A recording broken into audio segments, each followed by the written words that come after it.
The Tools menu in the main menu bar contains the following options. At the very top, we have the New Terrain command, and if we click on this, we get the New Terrain Wizard. This allows us to create a new patch of terrain by giving it a location and a certain number of patches. We can then click Next and be taken to the next step in the creation process. But for the time being, I'm going to cancel this. We actually have some terrain videos lined up for a little bit later. And moving down from here, we have Check Map for Errors. This allows you to check for errors without having to necessarily build anything.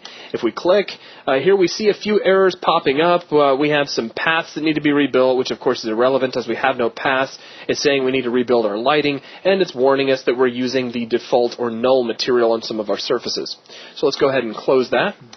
Back under Tools, we have Clean BSP Materials. Now, Logan, would you like to explain to everybody what this command does? Well, this is based on the Check for Errors window showing null materials as warnings.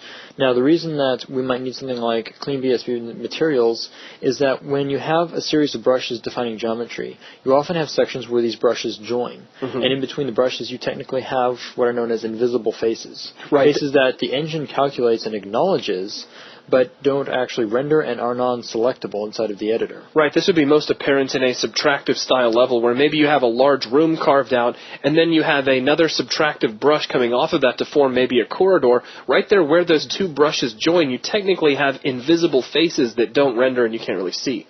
Right, and where the problem comes from is when you have created these brushes using the null material, but then can't get back to these now invisible faces in order to correct the null material problem.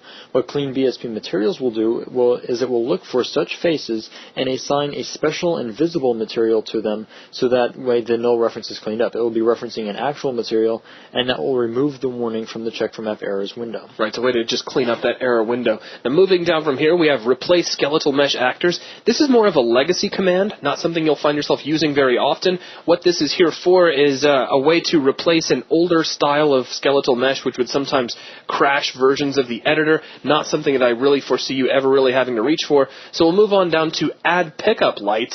And here's what this does. Let me actually demonstrate this one. I'm going to open up my generic browser by clicking on the Open Generic Browser window button.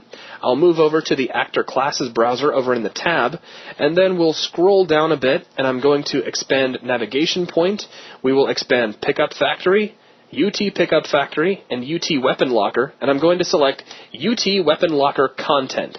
Let's go ahead and close the Actor Class browser. I'll right-click on the floor and choose Add UT Weapon Locker Content here. And what this does is this adds a weapon locker for us to, put a flat cannon on so we can run up and go pick up a flat cannon. A very important actor that you'll be putting in probably a lot of your levels.